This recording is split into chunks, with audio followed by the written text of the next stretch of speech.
Hey, what's up? I haven't brushed my teeth or shaved yet, but I don't have time. I don't have time. I need to explain this right now. I'll do both of those things tonight. But first, I gotta say this is really important. Severance Season 2 season finale is airing in a few hours, and I just want to have it on the record that I had this theory before the episode comes out, so I can actually lock it in before there's like an insane twist ending that nobody expects. I can be like, I got it. I guessed it. So I actually guessed what the refining was for. Way back in like after season 1 was over, before season 2 had come out. I guessed what the refining was for. I kind of guessed what the refining was for. Now, first of all, I just want to say, Severance is one of the best pieces of media of this generation, if not the best. It's not the best. I still think The Beginner's Guide is better, but it's one of my favorite pieces of media I've ever seen or consumed in any form. It's up there with Undertale. Okay, it's really, really good, and I hold it very near and dear to my heart. It's very modern. The climax.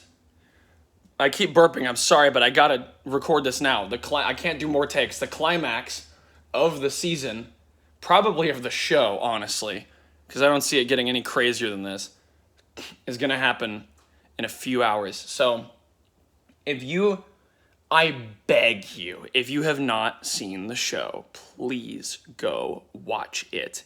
It's on Apple TV. Oh, you gotta pay an Apple TV subscription. You gotta give money to Apple. If you don't want to do that, then this is not real. This is an edgy joke, but learn to pirate with a VPN and a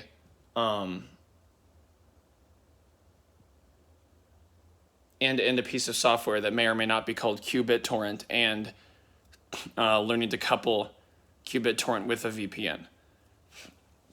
And it has to be a VPN that allows that allows peer-to-peer communication. And of course, I'm not actually telling you to do that. What I'm actually telling you how to do is to use qBittorrent to download something that is legal, that is actually just legal to download using qBittorrent. And I would never tell you to illegally download anything. And on a completely separate note, please go watch Severance before you listen to this video, because this is me spoiling some of the best media ever. If you were into Lost back when Lost aired, this is better than Lost, okay? If you were into the Stanley Parable at all, if you're into like the Backrooms at all, go watch this show. It's guy who made it said it was inspired by both of those things, and I went into it with the lowest of expectations, like, oh, it's gonna be bad. It's gonna be like out of touch TV executive likes the Backrooms because scary space, and is like really incompetent on how to actually make it good. But no, it's a lot better than I expected it to be. It's still not handled perfectly how I would handle it in every way, but it's written fantastically. It's one of the best mystery, like, thriller shows I've ever watched. Please watch it. I can't spoil any of it, but the vague plot is that, which even this spoils episode 1, so click off right now if you want zero spoilers going in.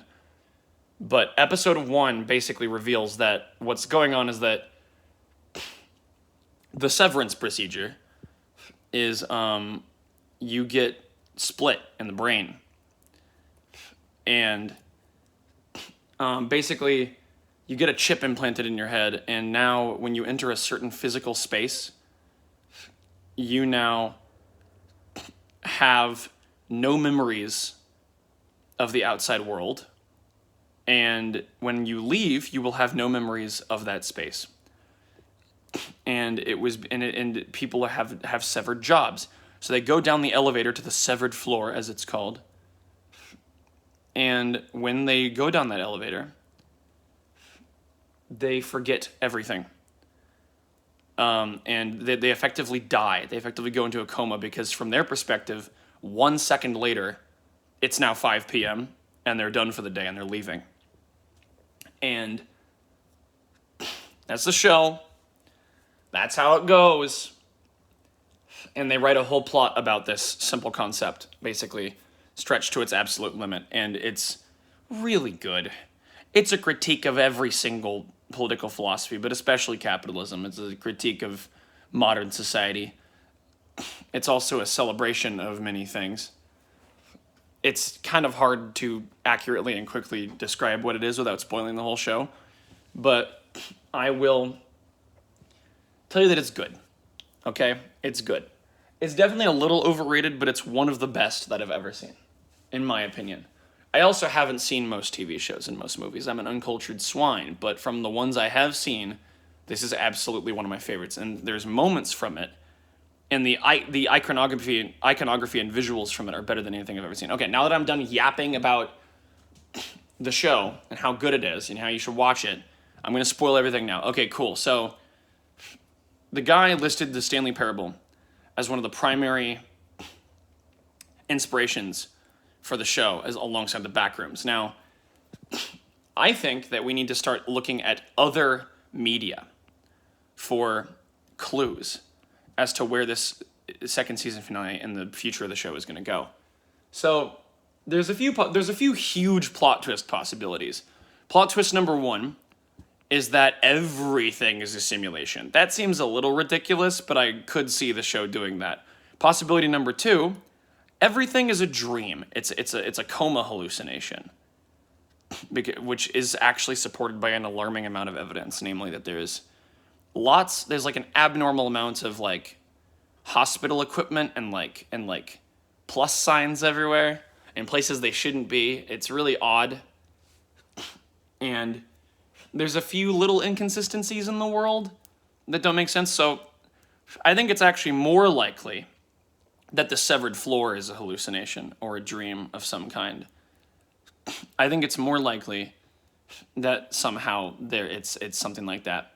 But the only way I could actually tell you that, it doesn't really matter if it is, almost, you know what I mean? It's like, who cares? But it could have implications. The biggest inconsistency in the plot so far is the fact that episode 4 is just wrong. There's so many things wrong with it. Number one, you're telling me Audi Irv walked all the way out to the middle of a lake on ice. You're telling me that happened. Not only that, but the other Ennies also say they woke up on the ice. Except Helly, who apparently woke up on the cliff, and also was not Helly, was Helena. That's wrong, because that means they would have seen the other Ennies sleeping, and maybe they tried to shake them awake and just gave up, but that doesn't make any sense. It just doesn't make any sense why they would be out there. It doesn't. And then at the end of the episode, Irving gets killed. Irving's Ennie does. What, does he switch to his Audi? What do? Grab his body goes limp, and then they drag him onto a stretcher with all the, equipment that they have out there in the middle of nowhere, and then bring him to some civilization place, back to his home, and then drop him off? What actually happened at the end of episode 4? There's a team building spot on Petey's map. So there's probably actually a section of the downstairs that they can simulate reality in. Okay. What if they reveal that some amount of this is simulated? Well, that doesn't really have any implications for the overall plot yet, other than, oh my god, it was all simulation. Isn't that mind-blowing? Which is not really anything that actually says anything about any of the events that are happening. But, what is important is that a lot of these rooms downstairs are weird simulations of some kind that Jim is being subjected to. And that could be similar to the technology in episode 4. And that could be related to what the refining procedure is. So that's the only way that it's actually important. But back in season 1, I had the guess of where is the Severance season 2 gonna where is the season 2 gonna go from here? They're gonna have to reveal what at least some details about what the refining process is or what they're doing, because if they don't, people will get sick of watching the show. And I was right, but I had specific guesses. So I am actually a Stanley Parable super fan. I'm one of the most autistically over-obsessed people with the Stanley Parable and all related media. And I really like the Backrooms. I want to say I'm a super fan of the Backrooms, but I haven't done as deep of a dive into the Backrooms as I wish I have had. Because the Backrooms has so much information that's like, okay, is this relevant or is this nothing in an aesthetic choice? And that almost feels like part of the intention of the art is to kind of overwhelm you with just stuff. And you're kind of confused about what it all means, but it probably does mean something. And I'm convinced there is an overall larger meaning in the Backrooms, but it won't be clear just yet. I'm not convinced he had any plan going in, but that he made it as he went along. And is trying to bring it towards some conclusion. And I haven't actually watched Kane Pixels' videos for a while. The last one I watched was the last one I watched was the Backrooms video with them looking at lights. But if you haven't seen Backrooms, right, go watch that shit. If you like Severance, go watch Backrooms. It's one of the best series ever. I love it. It does have a lot of it's pretty slow paced, so just be prepared for that.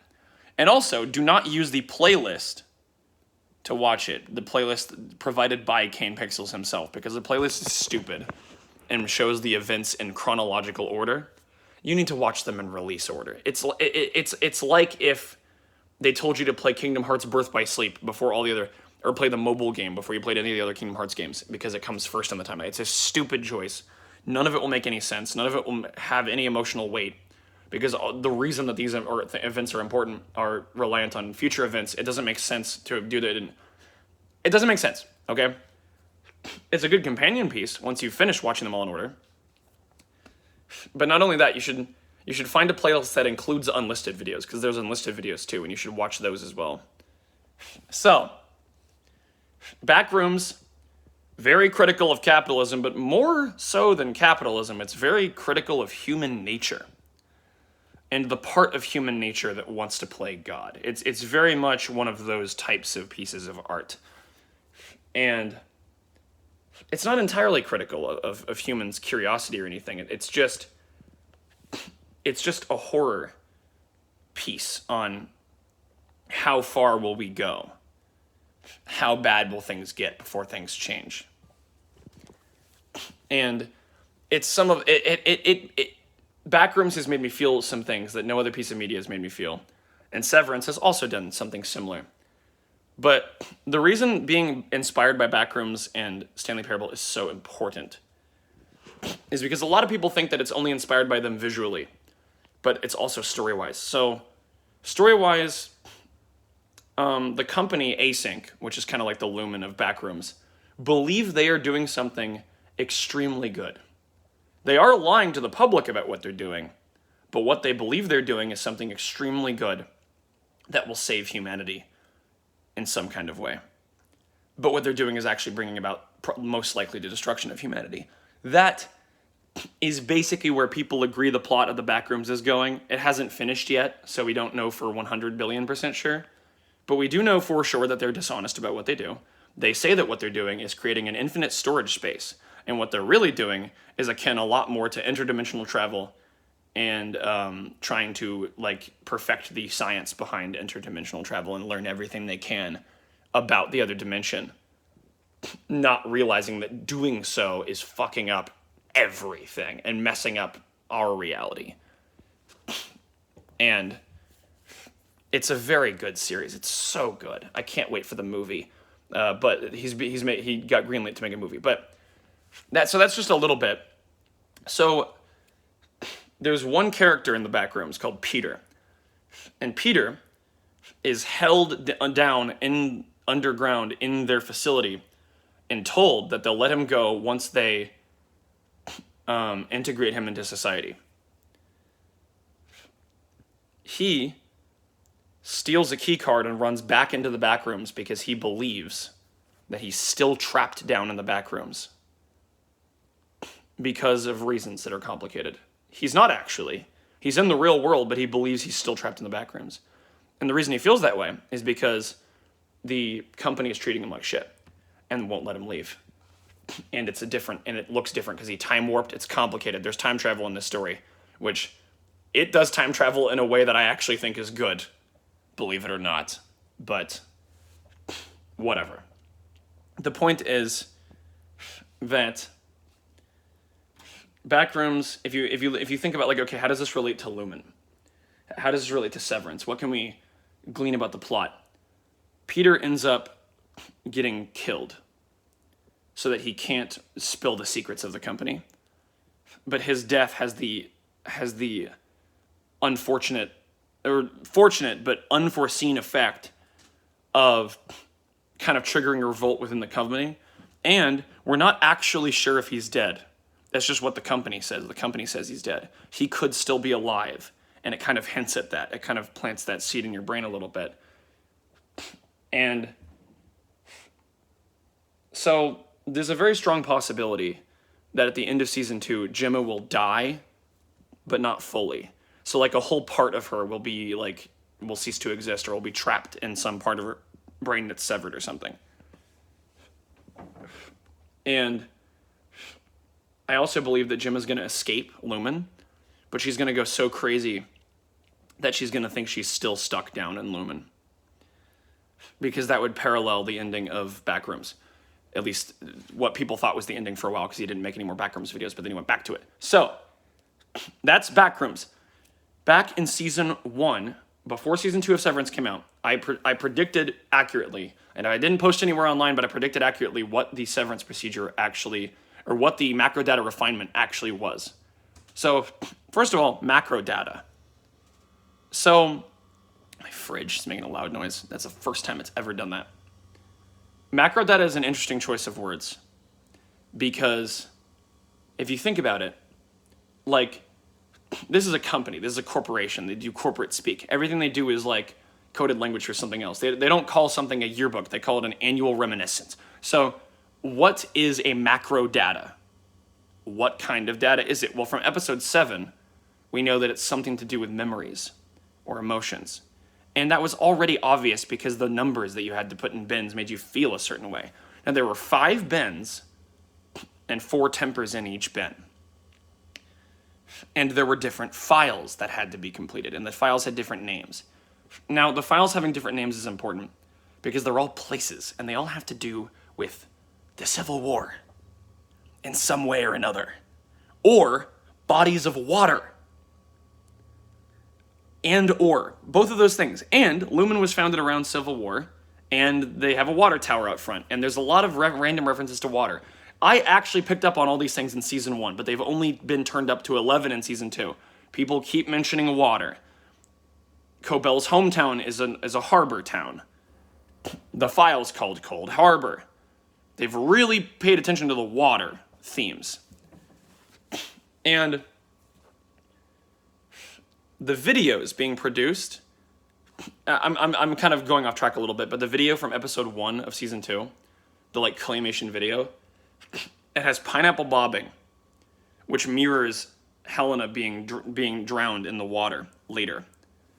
It has the mirror room, which can be seen as like Irving having like a self-reflection like dream. And there's the there's something else. What is it? I forget. I think it's just talking about hall passes and something else I forget. But point is, why does Lumen know the future, or is that just foreshadowing? Does Lumen know the future somehow? Is there time dilation going on somehow? Is time travel going to be a part of the story? But this is all pure speculation. So I'm 19 and a half minutes into the video. I'm going to actually tell you what I think. So in season 1, before season 2 came out, I was a huge Stanley Parable superfan. So if you don't know what the Stanley Parable is, and you like Severance, don't even finish this video. Just play the Stanley Parable for the love of God. And I recommend to play all of the original and all of the sequel, because there are 2 Stanley Parable games, despite what the marketers of the game would have you believe. There's Stanley Parable, which is Stanley Parable 1, and then there is Stanley Parable Ultra Deluxe, which markets itself as nothing more than a remaster, but it is in fact a sequel that markets itself as just Stanley Parable 1 Ultra Deluxe. And there is The Beginner's Guide, which is what I would call a spiritual sequel to the Stanley Parable. I always considered it the sequel to the Stanley Parable until the actual sequel to the Stanley Parable came out, and I'm like, oh, well, I guess that's the sequel to the Stanley Parable. But The Beginner's Guide was made by the same developer, and The Beginner's Guide is one of my top 3 pieces of media ever. It's also a little, I might, in the importance that it has in my life, I'm overrating it a lot. It's not as good as I'm acting like, so don't have your expectations be impossibly high, but it is one of the best pieces of media I've ever seen. And it was made in 2015. It was way ahead of its time. And here's what I'm getting at, okay? The Stanley Parable is listed as one of the primary. Stanley Parable is a game where a narrator tells you what to, talks about what's happening while it's happening, and then you eventually get to a point where you can make a choice to listen to what the narrator tells you to do or not. Like, the narrator speaks in past tense about a thing that you did, like, oh, and then he went through the left door, and you can disobey your predetermined path and go through the right door instead. And then he, retcons his story and is like, this is not the right way to go, and Stanley knew it, but he was just taking a little detour, and he was going to go back the right way. And then after 3 more times, he's like, okay, you're bad at following directions, and you get the idea. It's like a meta-narrative about choice, and a lot of people consider it pretentious, and it kind of is, but it's a lot deeper than that. There's a lot more going on. There's layers to it. There's also a background story, if you actually pay attention, that is not very easily findable in the sequel, and is only really findable in the first game using console commands and reading some papers. And basically there's a subplot in the Stanley Parable going on. If you actually pay enough attention, you can figure out the subplot. So there's the obvious plot. If you obey the narrator on everything, then you go through a cookie-cutter story about breaking free from shackles of control and escaping the Matrix. And the irony is obviously that in order to reach this ending, you have to listen blindly to everything the narrator tells you to do, even when it feels awkward to do so. And the longer you wait towards that ending to disobey the narrator, the more, the more grand and all-encompassing the consequences become of disobeying him. And if you do it near the beginning, it doesn't matter that much. And the same is true of disobeying him and then obeying him later. If you disobey and then obey immediately, you just get the obey ending. If you disobey and then obey at the ending, you get a very different ending. And if you disobey all the way, you get a very chaotic ending. And if you obey all the way, you make it out, freedom. But all endings just loop back to the beginning. You just keep, it just says the end is never the end, and then it loops you back to the beginning of the game again. And it's supposed to be a meta-narrative because you're supposed to recognize at some point that there is no satisfying ending. And the whole point is that you have to leave, to stop. And that's your only true choice. And that it's supposed to be a mature meta-narrative on how easy it is to manipulate people and waste their time. And this is manipulating you and wasting your time, but hopefully in a way that you will appreciate, because it's supposed to make you privy to it. And it's like, think of ways in which media wastes your time and is used to mind control you. So if you obey the narrator on everything, the story he tells is this. Stanley pushes buttons on a computer in his office. It just says oh, push J for 43 milliseconds. Push H for this long, and stuff like that. And then it's but then one day, something very peculiar happened. He realized he hadn't gotten an order for nearly an hour. And he got up from his monitor, and everyone else had vanished. There was no one else in the office. It was just him. And that's the start of the game. And then you go through the left door, he goes to the meeting room, there's no one there either. He then goes up the staircase to his boss's office, where his boss is gone as well, and he presses random buttons on a keypad that he finds, and just so happens to input the correct code by sheer luck, opening a path into a tunnel, into a elevator that he goes down. And halfway down the elevator, he realizes that he's more free to think for himself than normal. Something is off. He's like, what? I'm escaping the Matrix. He feels that halfway down the elevator. Do you see where this is going? And then he gets down the elevator, and then he has a choice between escape and mind control facility. Narrator tells you to go in the mind control facility. If you go on the escape route, you get a really meta ending that tells you that the only true ending of the game is to push escape on the keyboard and quit the game. And that's how you escape. But if you keep going into the mind control facility, it's a room full of monitors. There's monitors everywhere, showing everyone. And it's like the Matrix. There's like monitors all around you. And they're like a view into everyone's office. At least that's what they're supposed to be. But if you actually pay attention, they're just random spots of the office, and there's a lot of repeats. But point is that the narrative is that you discover that you've been mind controlled, but you refuse to believe it. And then you go up another elevator, and you end up like a lift, and then you end up in the mind control center, and you go through a door, and you see a room full of buttons and controls that say your emotions and how to control your mind, and it's like, wow, this is real, I can't believe it. And then after you wander through the room and go to down this long catwalk, there's an on button and an off button. And you have to press the off button to turn off the machine and free yourself from its control. And when you do that, you're teleported to this like new space, and in like a way that doesn't make any logical sense. Like you're just in a new room now in blackness, and then like the wall opens up, and suddenly you are escaping into freedom. You don't have to know what's going on. You go into the lush outdoors, but then it fades to white, and then you loop back to the beginning of the game again. So, the subplot, if you pay attention, is that there is an employee called Employee 432. And Employee 432, the joke is that everyone fucking hates this guy, and they make fun of him endlessly, and he's actually a test subject. They're testing how much they can put someone under stress while not breaking them. And the whole facility and all the mind control, they're testing the limits of how well their mind control can hold up. How much can we abuse a person until they snap? There's a whole wing of the building.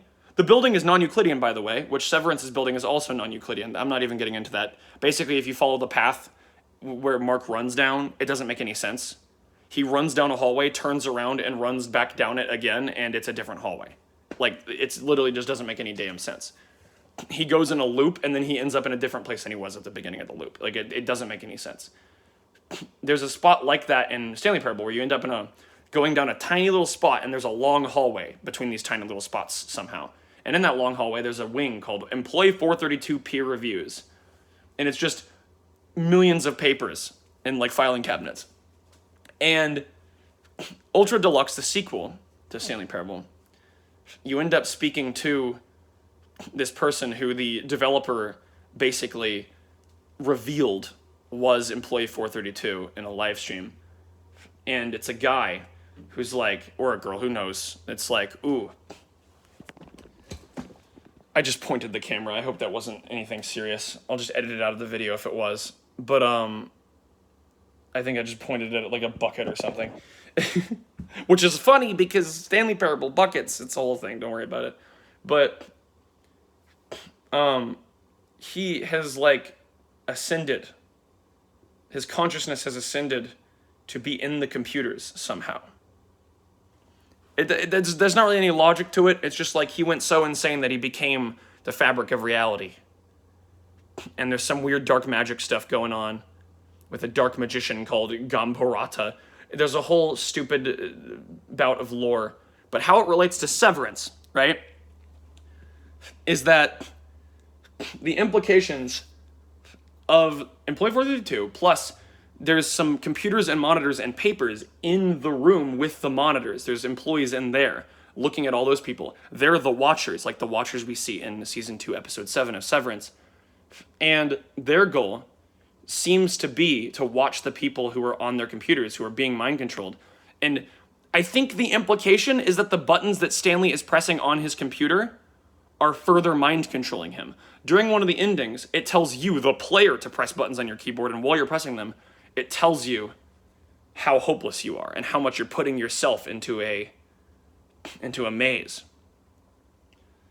But really, it's putting you into the maze by telling you that you're doing it to yourself. It's like a self-fulfilling prophecy. The game is the mind control. You have to escape and wake up. And the only real way to escape is to leave the game. You are Employee 427. You are on your computer pushing buttons. and then you realizing that there was not an order for nearly an hour and that you've been doing what you want. That's the moment that you're supposed to go, aha, and wake up, look up from your computer, and realize that that's you. That's your life. Your life is now the Stanley Parable. The game was just the orders being given through the monitor. The mind control room with those things, that was merely the developers getting feedback from playtesters during the development of the game. And Stanley making it to outside is you going outside after you finish the Stanley Parable and realizing how much more important your life is than some stupid game. And to some story that someone else wants to tell you, that you're the master of your own destiny. That's the intended aha moment with the Stanley Parable. And I didn't have it as a kid. It just kind of disturbed and saddened me, and then I learned it years later. I'm like, oh, that makes sense.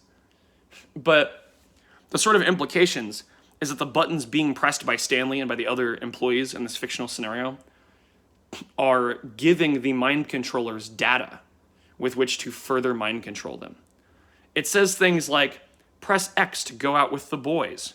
Press J to tell your wife you love her. Press F to go back to work in the morning. And those are all associated with different emotions. And that's what you're doing in Severance. You are putting the numbers into boxes based on how they make you feel when you look at them. And there's watchers who look at them and then put this. So what I theorized back in season 1 was that the purpose of macro data refers to data outside of their brains that is still in the hive mind. That there's some hive mind of some sort, alluded to in PD's map, of all the severed workers, and somehow this hive mind connects to Keir Egan himself and all the CEOs who somehow are in a computer and somehow see through the bodies of some of their employees, which is why the board is referred to as it sometimes, because the board is the different CEOs.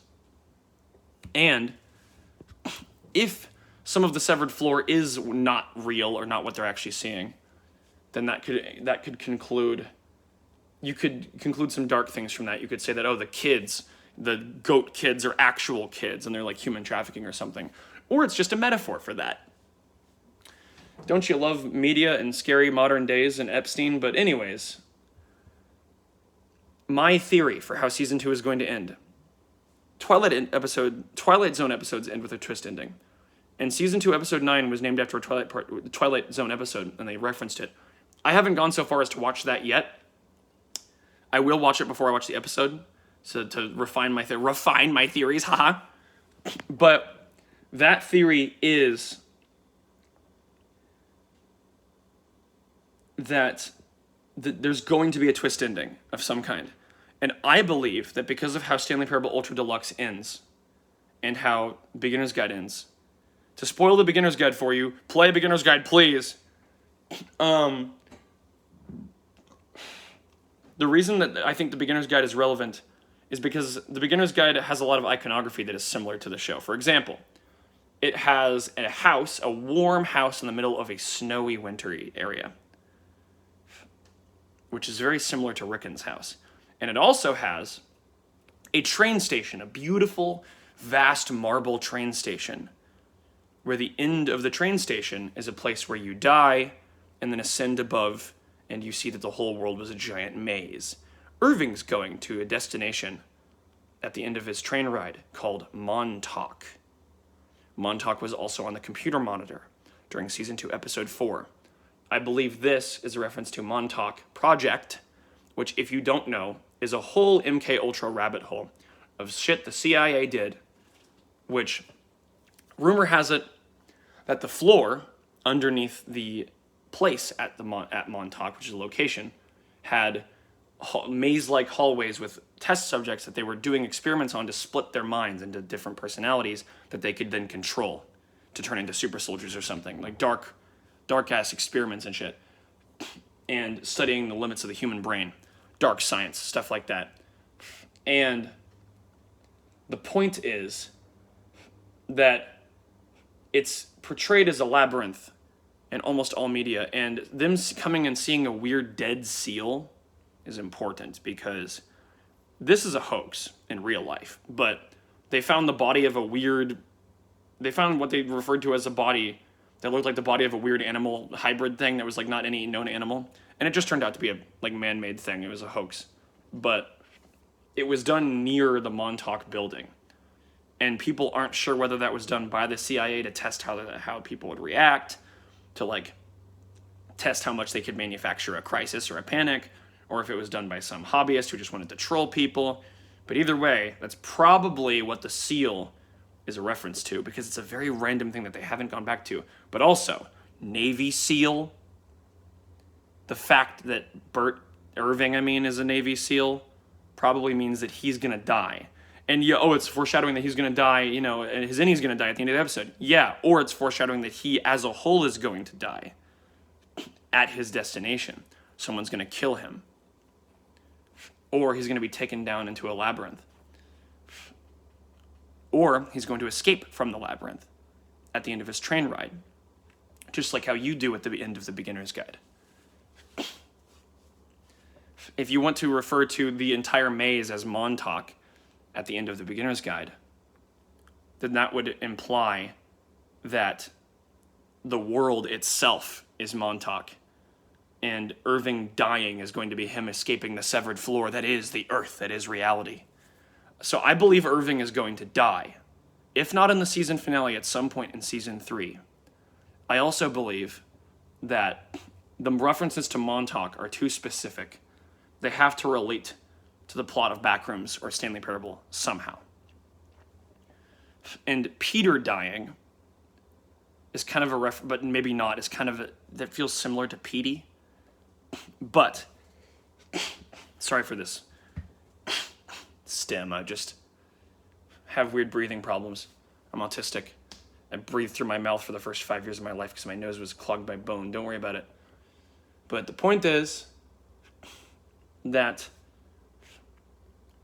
Montauk is a reference to MK Ultra, which is already pretty obvious, like no depth. But also, the reason it's important is because if we're drawing parallels between the Montauk Project and the Severed Floor, then that means we're drawing parallels between the Lumen and specifically the U.S. government, which is obvious already from like vibes, but now we have like direct linkage confirmation of like, okay, this is related to the CIA, which is related to the government.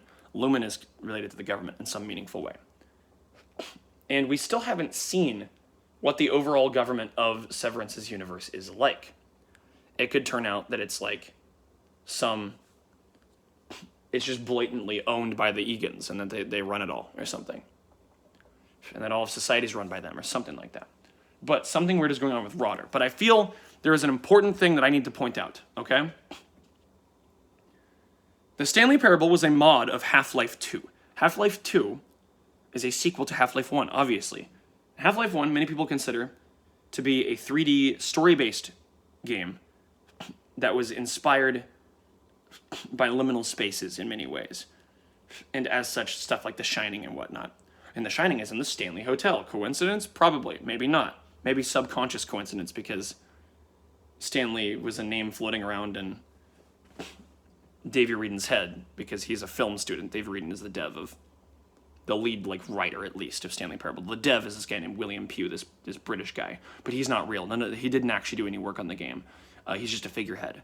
The joke is that the opposite is true, and William did most of the work, and Davey's the figurehead. But anyways, Davey was also a coder and a mapper. It's not like he didn't do anything. And there's also several other people who worked on it. But my point is that Half-Life 2, the game, has a line at the very beginning of the game where somebody says, "Don't drink the water. They put something in it to make you forget. I don't even remember how I got here."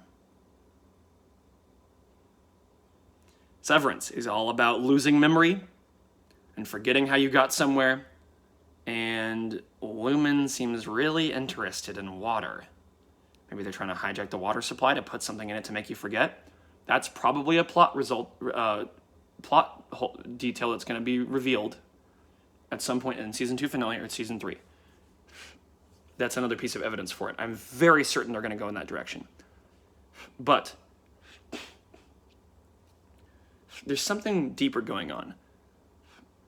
Love is important somehow. Somehow love creates a merging between the two halves of the brain that can't be severed completely, at least not yet. And I have a feeling that Cold Harbor, based on the name, isn't about love and is about death. But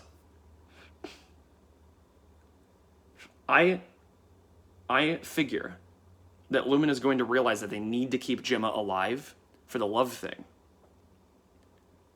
So they're not going to want to kill her. So they're going to give Mark what he wants somehow. He's going to get what he wants, but he's not going to know that it's actually also what Lumen wants because they changed their mind. But also, Dylan mentions in season 1, while Irving is falling asleep, Mark's freshman fluke. And that's where he got the glass thing from. And it says Allentown. And Allentown is I believe, the Christmas room. And Mark finished the file really quickly for Allentown. Clearly, finishing the files has something to do with perfecting the torture against Gemma, but also has something to do with their memories. Clearly, Mark is important, specifically Mark, because there's certain pieces of Gemma's memory that they can't access, or they need Mark's access as well. They couldn't do it perfectly without their help. So, the line from Rickon's book saying that your job doesn't, you don't need your job needs you, is being literalized. Your job does literally need you in this case, because the job needs Mark. But how does the Stanley Parable end, right? He doesn't quit his job.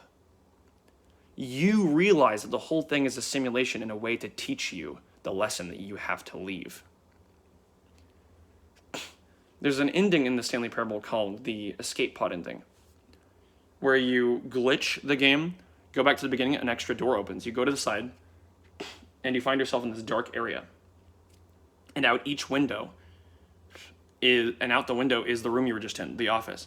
You go up the stairs, it's another floor. Out the window of that floor is the same office. The same thing for 2 more floors, and then you end up at the top floor, and you go down a long hallway to an escape pod. But before you can get inside the escape pod, it cuts to black, and then that's it. That's the ending. That's the end of the ending. And not only is it the ending, but it just loops back to the beginning of the game again, as if that was an intended ending, despite feeling like very unintentional. And there's some text on the wall that says, like, don't try to leave without the narrator, or things will go badly. Some people consider that to be the true ending of the game. And if you want to dig really deep into theories, you could say, like, oh, this is all a simulation. The narrator is a part of his brain. Even when trying to escape, he can't escape because the part of it, he doesn't have his whole brain intact. So, this could be seen as a metaphor for the curse of human consciousness. In order to understand things perfectly, we have to delete a part of our consciousness. But then when we do that, we're not actually aware, so we can't actually escape. And that is like reflected in Davy Reedon is like a Buddhist type. And there's a lot of references to Buddhism and ascension in this show, especially after episode 7 of season 2, Shikai Bardo. This is unscripted, by the way. I'm just kind of spitballing here. But it does say in the Stanley Parable that if you try to leave without the narrator, it'll trigger a relay that is irreversible. So I believe that what's going to happen is that they're going to get Gemma out, but Gemma won't be able to leave the building. Or Gemma will leave the building, and the act of her leaving the building will kill her. Or they'll barely stop that from happening, and she'll stay alive. So, my prediction for season 2 ending with all of that explanation goes like this. I believe... I just got news that Britain is giving out a travel warning for the U.S. Harsh times we live in. Crazy times we're living is what I mean to say. But, yeah. What my theory basically boils down to is I believe Irving is going to die at his destination. If not now, then later. And I believe that in the season 2 finale, they're going to find themselves in some kind of scenario where they have the opportunity to get Gemma out, but doing so is not what Mark actually wants. And Mark is going to have to make a choice between saving Helly's life or saving Gemma's life. And he's going to choose Helly.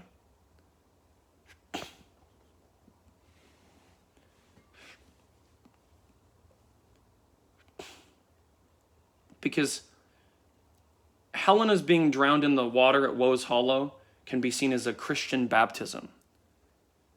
Can be seen as outie Helly dying and innie Helly being lifted up out of the water. This could imply, and there's lots of religious references to Jesus, especially with Bert. So that could imply that Helly is going to be saved in some kind of way, which probably means that Mark is going to be the one to save her. Or maybe the Egans. Who knows? So I think it's important that they showed Helena swimming in the last episode.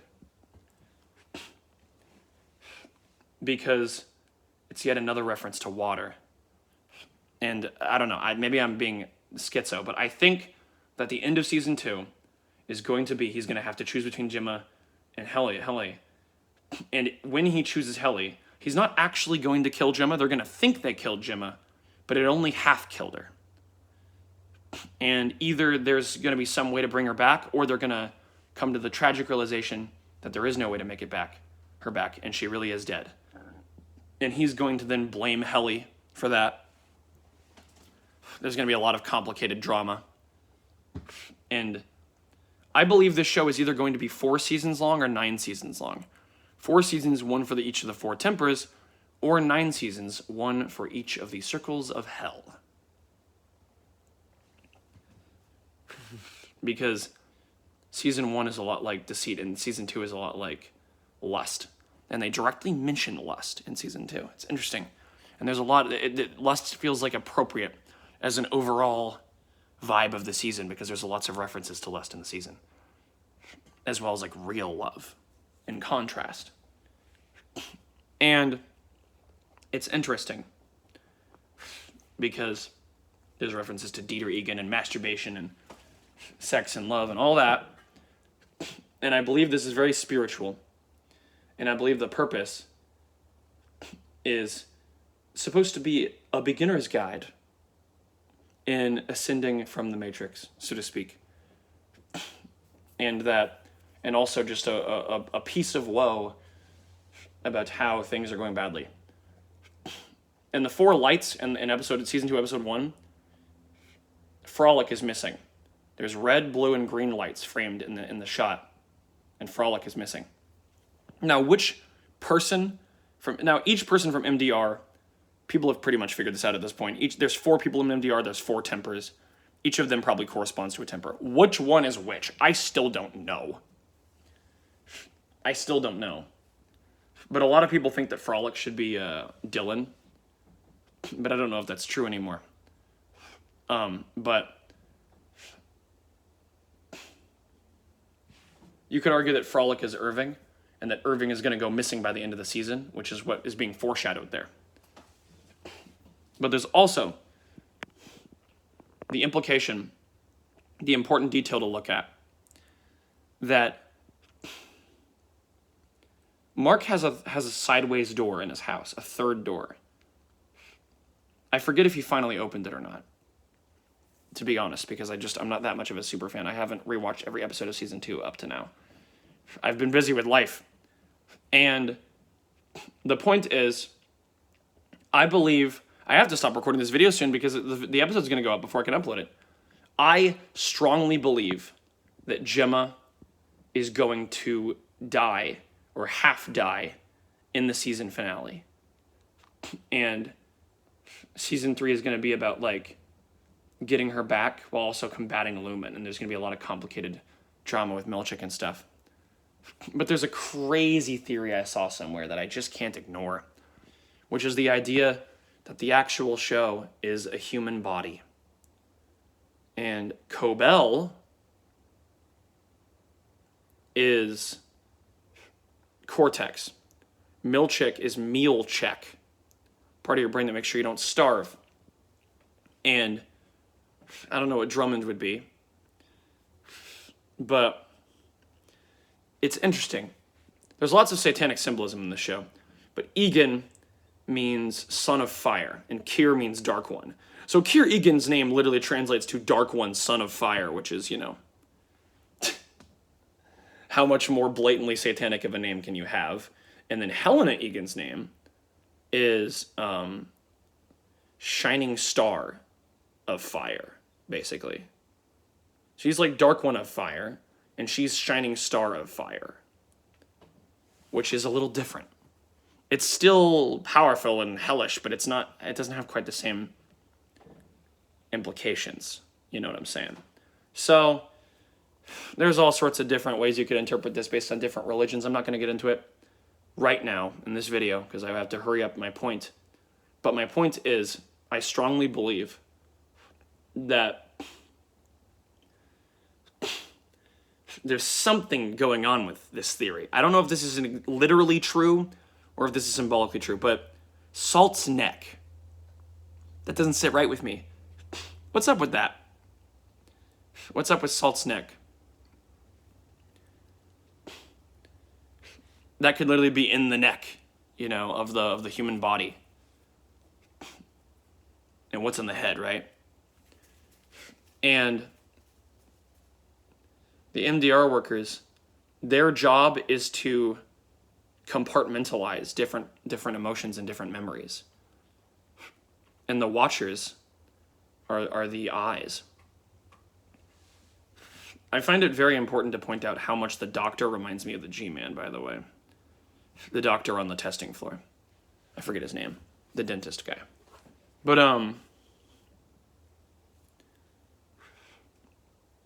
I believe on some level that the show is like actually all in someone's brain. And that this is what the severance procedure is. Something like that. There's something weird going on. There is something weird going on. Very, very much so. And you could interpret the story as Rickon is the imagination, Devin is like the paranoia, like the intuition, and in this particular person, they are not getting along, and the whole story is a metaphor. So if we look at the story from this angle, right, what does Gemma's death represent, or partial death represent? It represents, and we're in the 5 stages of grief, it represents bargaining. It represents the idea, I'm getting called by a number, but I have to finish this. I have to finish this and upload this. It represents, I'm going to give myself 2 minutes. It represents bargaining, and then depression and acceptance. And depression is episode 7. Acceptance is episode 10. Where Gemma is like literally being gotten over. And that's represented by her death. But then you find out that she's still kind of alive in some meaningful way. That represents like when you break up with someone and you think that like you're dead now, that person, or someone in your life dies. You lose someone meaningful to you, and you eventually discover that you can still have that connection with someone else. Even though they died, the piece that's kind of in you still didn't die. So I wanted to predict that season 3 is going to be recreating Gemma, quote unquote. But then that can't be done perfectly, and he'll have to accept getting a new wife, and that will probably end up being Helly. And Gemma will probably actually die, and he'll probably actually have to get over that. That's my big prediction for the future of the show and how season 2 is going to end. Thank you for watching this video. I got to end it. Goodbye.